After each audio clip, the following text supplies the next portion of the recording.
Ulcer അഥവാ വായ്പുണ്ണ് നമുക്കെല്ലാവർക്കും വന്നിട്ടുണ്ടാവും. അത് കാരണം നമുക്ക് അസഹനീയമായ വേദനയും അസ്വസ്ഥതകളൊക്കെ ഉണ്ടാവും. കൂടുതലായിട്ട് അത് കാണുന്നത് നമ്മുടെ ചുണ്ടിലും അതുപോലെ കവിളിലും അണ്ണാക്കിൻ്റെ ഭാഗങ്ങളിലും അതുപോലെ നാക്കിൻ്റെ അടിഭാഗങ്ങളിലൊക്കെയാണ് കാണുന്നത്.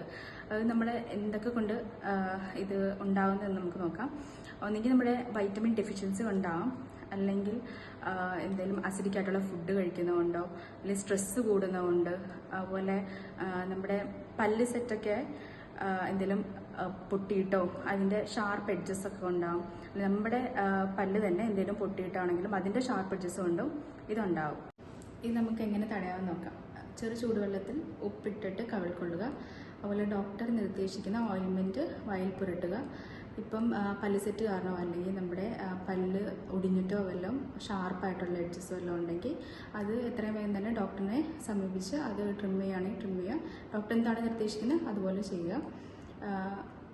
പിന്നെ അതുപോലെ 2 ആഴ്ച കൂടുതലായിട്ട് ഈ അൾസർ നിലനിൽക്കുകയാണെങ്കിൽ ചിലപ്പോൾ അത് ക്യാൻസറോ അങ്ങനെയുള്ള രോഗങ്ങളൊക്കെ ഉണ്ടാകാൻ ചാൻസ് ഉണ്ട്. അപ്പോൾ നമ്മൾ എത്രയും വേഗം തന്നെ ഡോക്ടറിനെ സമീപിക്കേണ്ടതാണ്.